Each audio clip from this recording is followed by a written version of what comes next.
దేవుడి నామానికి స్తోత్రములు. ఈ ఉదయకాల సమయంలో మీ అందరికీ కూడా నా హృదయపూర్వకమైనటువంటి వందనాలు తెలియజేస్తున్నానండి. ఈ దినము దేవుడు మీతో మాట్లాడుతున్నటువంటి మాట, మనుషులకి దేవునికి విరోధముగా పాపము చేస్తే, అనగా విరోధముగా మాట్లాడితే ఏమి జరుగుతుంది అనేది ఈ దినమున దేవుడు తెలియజేస్తూ ఉన్నాడు. పేతురు రాసిన మొదటి పత్రిక 3వ అధ్యాయము 12వ వచనంలో వాక్యం ఈ రీతిగా ఉంది: ప్రభువు ముఖము కీడు చేయ వారికి విరోధముగా ఉన్నది. కీడు అనగా వ్యతిరేకముగా మాట్లాడుతున్నటువంటి వారికి, సనుగుడు గునుగుడు చేస్తున్నటువంటి వారికి ప్రభు ముఖం అంట విరోధముగా ఉన్నదంట. అంతేకాదు, ఇక్కడ మాట్లాడుతున్నటువంటి మాట యెషయా గ్రంథము 43వ అధ్యాయము 24వ వచనములో, నీ పాపము చేత నన్ను విసిగించితివి, నీ దోషము చేత నన్ను ఆయాస పెట్టితివి. ఏమండి, వ్యర్థమైనటువంటి మాటల చేత దేవుణ్ణి మనము విసిగించే వారిగా ఉంటున్నామేమో, దేవుణ్ణి మనము ఆయాస పెట్టేటటువంటి వారిగా ఉంటున్నామేమో. ఈరోజు దేవుడు నీతో మాట్లాడుతూ ఉన్నాడు. నీ మాటలు ఎలా ఉన్నాయి? దేవుని బిడ్డలారా, మనుషులకి దేవునికి విరోధముగా మీరు మాట్లాడుతూ ఉన్నారా? పాపం చేస్తూ ఉన్నారా? సనుగుతూ ఉన్నారా? గునుగుతూ ఉన్నారా? రోజు దేవుడు అంటున్నాడు, నీ మాటల చేత నన్ను విసిగించితివి, నీ దోషము చేత నన్ను ఆయాస పెట్టితివి అని చెప్పి మాట్లాడుతూ ఆయన మాట్లాడుతున్నటువంటి మాట చూడండి. ఎవరి మాటల చేత దేవుడు బాధపడ్డాడో, ఆయాసపడ్డాడో అనేది తెలియబడుతుంది. సంఖ్యాకాండం 12వ అధ్యాయము 1 వచనములో, మోషే కూషు దేశపు స్త్రీని పెళ్లి చేసుకొని ఉండెను గనక అతడు పెళ్లి చేసుకొనిన ఆ స్త్రీని బట్టి మిరియాము అహరోనులు అతనికి విరోధముగా మాట్లాడిరి.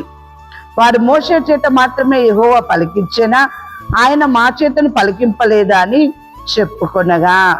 ఏమండి, మోషే విషయంలో అహరోను మిరియాములు విరోధముగా మాట్లాడడం వల్ల ఆ యొక్క మాటల్ని యెహోవా విన్నాడు. విన్న తర్వాత గుడారంలోనికి రమ్మన్నాడు, వారితో మాట్లాడారు.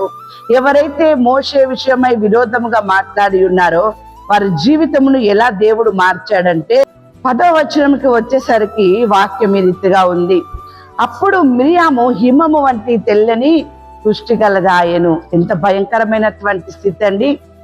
మోషేకి విరోధముగా మాట్లాడిన విధానమును బట్టి దేవుడు ఆ మాటల్ని విని తాను పడి ఉండొచ్చు, బాధపడి ఉండొచ్చు, విసిగించుకొని ఉండొచ్చు. దేవుని బిడ్డలారా, ఆ టైములో దేవుడు వారితో మాట్లాడినప్పుడు ఆమెకి తెల్లని కుష్టి వచ్చి ఉన్నది. దేవుని బిడ్డలారా, ఈరోజు ఉదయకాల సమయంలో దేవుడు మీతో మాట్లాడుతున్నాడు.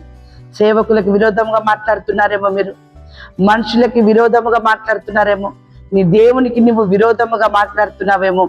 జాగ్రత్త దేవుని బిడ్డలారా, దేవుడు ఎవరిని కూడా విడిచిపెట్టాడు.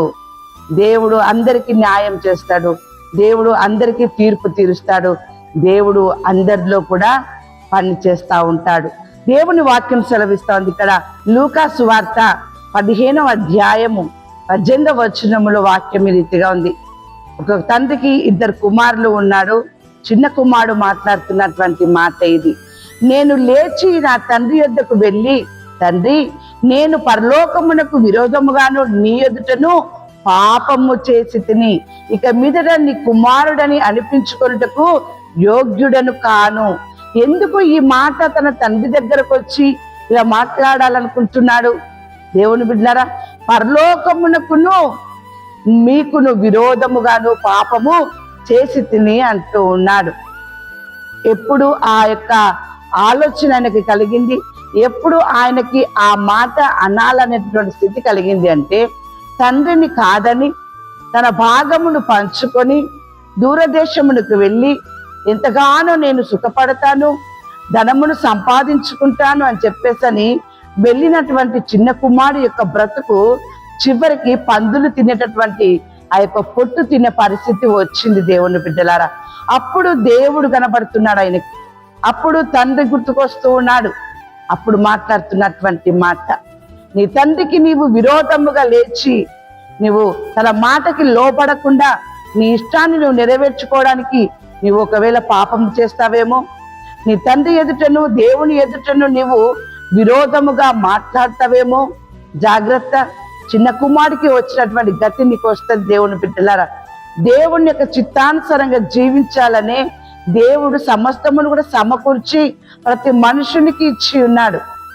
ఏ రీతిగానైతే ఎండ పాపల మీద నీతిమంతుల మీద పడుతుందో ఆ రీతిగానే దేవుని కార్యము అందరి ఎడల జరగాలని అందరినీ సమానముగానే దేవుడు ప్రేమిస్తూ ఉన్నాడు. ఈరోజు దేవుడు మీతో మాట్లాడుతున్నటువంటి మాటలలో మోషే మీద సనిగినందుకు దేవుడు ఆమెకిచ్చిన శిక్ష, పరలోకమున ఉన్నటువంటి తండ్రికి తన యొక్క తండ్రికి కూడా చేసినటువంటి విరోధముగా మాట్లాడి వ్యతిరేకముగా లోబడినటువంటి స్థితిలోనికి వచ్చినటువంటి చిన్న కుమారుడు యొక్క బ్రతుకును కూడా దేవుడు మనకి ఎదుట పెట్టి ఉన్నాడు.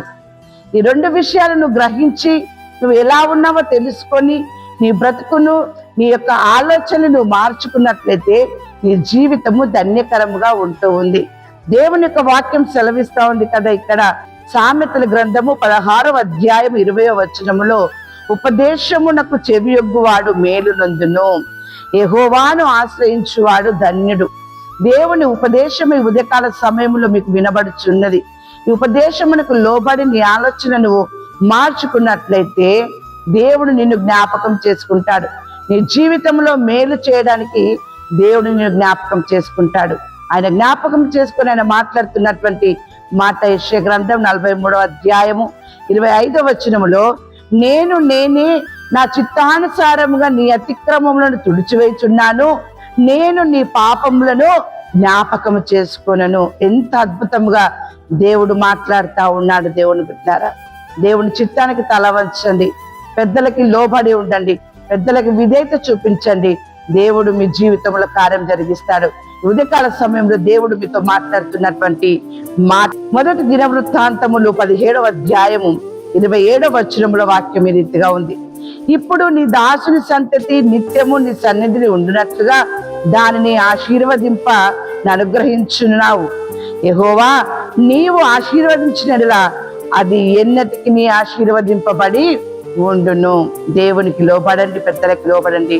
దేవుడు ఆశీర్వదించిందంటే దాన్ని ఎవ్వరు కూడా తీయలేరు. అటువంటి గొప్ప ఆశీర్వాదము మీ పట్ల, మీ కుటుంబం పట్ల దేవుడు కలగ చేయును గాక. ఆమేన్.